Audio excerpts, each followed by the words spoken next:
Alright, hi everyone. Okay, so I'm back again with a very quick video to show you something which has literally just this moment been released.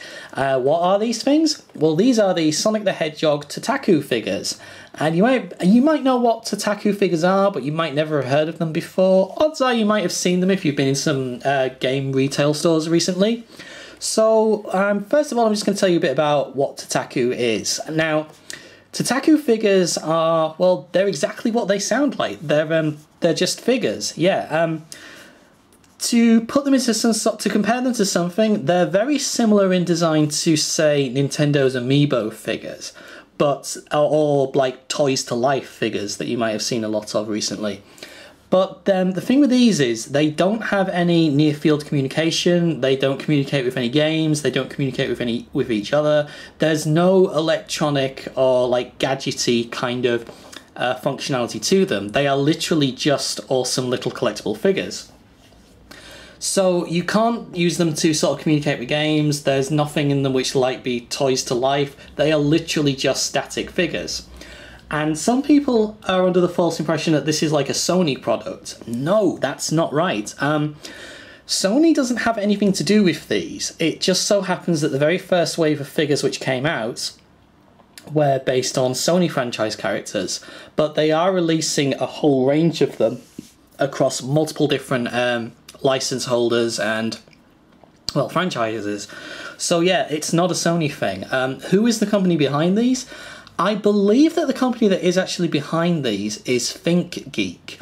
And ThinkGeek are like, well, you've probably heard of them. They've got an online presence and they do make some pretty awesome stuff. But ThinkGeek's logo isn't actually anywhere on the packaging that I could see, but I'm very sure it is them.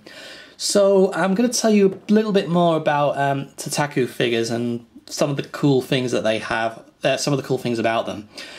Now, the first thing is that they're all sort of numbered in a series, so they're like Funko Pops in that way, and what is kind of funny, which just show you how long Sonic has been delayed for, Sonic is number 10 in the series, but Knuckles is number 20, and Tails is number 21, which kind of shows you just how much this figure has been delayed by. And what else is there to say? Oh yeah, there is something else which is quite cool. I'll show you on the Sonic box. Now, you know how sometimes when figures like this come out, especially with Amiibos, they deliberately make a very small number of them initially, and then they'll like do a second wave later on, so you got the chance to get it if you missed that figure. Well, what this company does is, if you take a look at the back, you see over here it says first edition. So this is like the first print worth of figures, and if a figure sells out or does really well, they'll do a second edition of that figure. Oops, is the camera focusing there? Yeah, so there is some kind of collectability there if there's like a first edition or a second edition figure, but I think it might be quite pedantic unless there is some drastically major change going on. I don't think it's probably worth getting too upset about if you get a first edition or a second edition. But another thing you can do as well, and I apologise for the blur here. I'll just move those out of shot so it's not trying to focus in on that, on them. I do apologise for the blurriness here. It's not, as my camera's getting on a bit now. So there we go. Okay, so yeah. You take a look at the back of the box here, it gives you, oh, this is quite cool, it gives you like a character profile of Sonic and all the other characters. This is true for every single figure in the whole series. They do little character bios, which is really cool of them actually. That's quite awesome. So it's not just like, you know, other figures in the set. But another really cool thing as well about these Totaku figures, you can actually go online and make an account at mytotaku.com. and you can sort of log which figures you own and which versions of them you own as well, which is, it's kind of cool. It's quite a nice little collector's idea thing. Now the only downside to these figures, and this is going to be something which some of you might find annoying, is you have to completely destroy the box to get them out. Yeah, it's one of those. And now that's interesting. That's very interesting. I didn't notice this earlier. GameStop and EB Games. That's really interesting because I actually got this from Game in the UK, and why do they have those on the back? That's interesting. Yeah. Curious. Anyway, as I was saying, yeah, you can sort of go on the website and you can sort of log and register which figures you own, which I guess is nice if you really get into these. But like I said, I'm not going to take these out of the packaging today because A, I want a full complete set which isn't going to be destroyed, and B, these are actually going away for Christmas gifts. But actually there's something else I've just noticed which I think is really cool. The little thing here that obviously would go on the shelf, you know, those, so they sort of hang, it's shaped like a little Mega Drive controller. That's really cool. That is so cool, I really like that. But what I can do is I can sort of bring these close to the camera as I best can, and we can sort of get a very good idea as to what these figures are actually like. But unfortunately I won't be taking them out the box. And also these figures are very expensive, so I couldn't really afford to buy a second set, unfortunately. But anyway, let's take a look at them. So the Sonic figure is posed in that classic pose that he's always positioned in. And I've got to say, I really like the paint job on it so far from what I can see. Obviously you guys have got a little bit of reflection going on there, but I apologise for that. But I can't see any paint errors on him whatsoever. He's done very, very well. Yeah, I'm very impressed with that actually. But another thing that I do like as well, and this is true for the entire line of figures. Oh, there's going to be a lot of reflection there. Does that work? That might work. I do apologise for this, but yep, I have to buy these out of my own money, so yep, unless you guys want to support me, unfortunately I can't always take these out the boxes if it will destroy them. And yeah, you might be able to see there the base actually. Sonic's actually stood by a ring, but it's not painted on. It is sort of raised up a little bit, so it is some kind of solid object there. And if you notice as well, the base is like a plus sign that he stood on, and it is shaped like the Green Hill. Insert your own jokes down there in the comments. But the plus icon's going to be quite cool, and I'll explain why in a moment. Okay, so let's take a look at Tails next. Okay, so taking a look at Tails now. Tails is in quite a cool pose actually. He is flying. I'll try and sort of show you that in a moment. But again, the paint job on him is really good. I can't see any errors, and there's like, I don't know, it's weird. He's got like this shiny finish to him, which which is different. It's really different to the Sonic paint job. If I bring them both closer together, Sonic doesn't really have that shiny finish to him, but Tails does. That's interesting. I wonder why they've done that.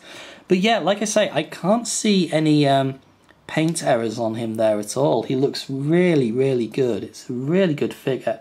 And you might be able to see it, and you might not. I can't quite get it in the light without too much reflection going on. But Tails is actually on some sort of stand, so it does look like he's flying above the ground, which is really cool. But one slight disappointment with Tails is there's nothing on his base. It's just a plain grass base, but it is shaped in that plus sign. Now, I mentioned that before with the Sonic one. That means that you can actually semi-construct these figures together, so you can make small dioramas out of them, which is a really cool idea. I really like that. But yeah, that's the Tails figure. Again, I do apologise for the reflection and the blurriness here. There's not much I can do about it. But again, I do really like him. I think he's a really, really good figure. He's really cool. Okay, so let's move on to Knuckles. And now, Knuckles' paint job is very similar to Sonic. It doesn't have that weird reflectiveness to it, but the Tails one does. I wonder why that is. But yeah, I really like the Knuckles figure. Again, it's really well done. I'm really impressed with it. I can't see any paint errors at all, but that is a really good Knuckles figure. The detail on it is brilliant. It's up there with those first four figures. That's a mouthful.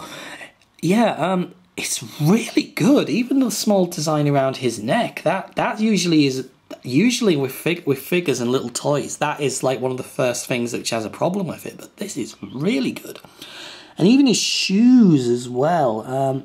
his shoes are really good as well. I can't see any errors there. And something else as well with this figure, which is really cool, he's actually got a small Chaos Emerald by his feet, and that is awesome. That's an awesome bit of detail there. Just a shame that Tails didn't have anything extra on his, but that is a really cool figure.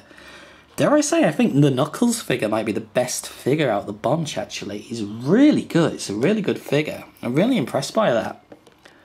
That is awesome. Oh, I'll just show you the actual packaging on this one as well. Yeah, you get a small bio for Knuckles as well, and wow, they've actually used his classic render from Sonic 3, which is really good at times. Yeah, what's the Tails one like?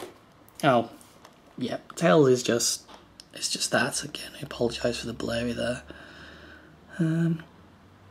It's really good. I'm really impressed with these. A lot of effort has gone into them.